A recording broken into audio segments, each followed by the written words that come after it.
তিনি বলেছেন তোমরা বেশি বেশি আমার উপর দরুদ পড়বে।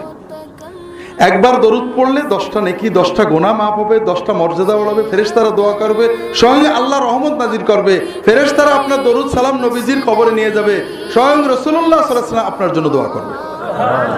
আর বেশি বেশি দরুদ পড়লে আল্লাহ অতিরিক্ত আরো 2টো বরকত দেবেন।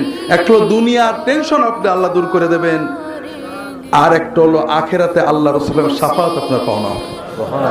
কাজেই প্রত্যেকে, নারী পুরুষ সবাই, অজু থাক না থাক, গোসল থাক না থাক, দরুদ শরীফ পড়ার জন্য, সালাম পড়ার জন্য অজু গোসল জরুরি না, থাকলে ভালো, না থাকলে কোনো সমস্যা নেই। দাঁড়িয়ে বসে, রান্নাঘরে বসে, নাঙল ঠেলতে, রিক্সা চালাতে, সকল অবস্থায় দরুদ পড়বেন, বারবার দরুদ পড়বেন, অগণিত না গুনে পড়বেন।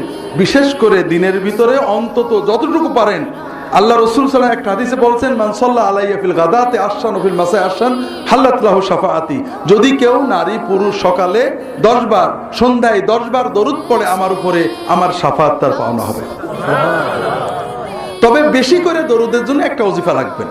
প্রত্যেকে 100 পারেন, 200 পারেন, 500 পারেন, প্রতিদিন নিয়ম করে নেবেন। নিয়ম ভাঙলে গুনাহ হবে না, চেষ্টা করবেন নিয়ম পালন করার। যদি 1000 পর্যন্ত যেতে পারেন, প্রতিদিন 1000 বার দরুদ সালাম আপনি পড়তে পারেন, ইনশাআল্লাহ রাসূলের জিয়ারত নসিব হয়ে যেতে পারে।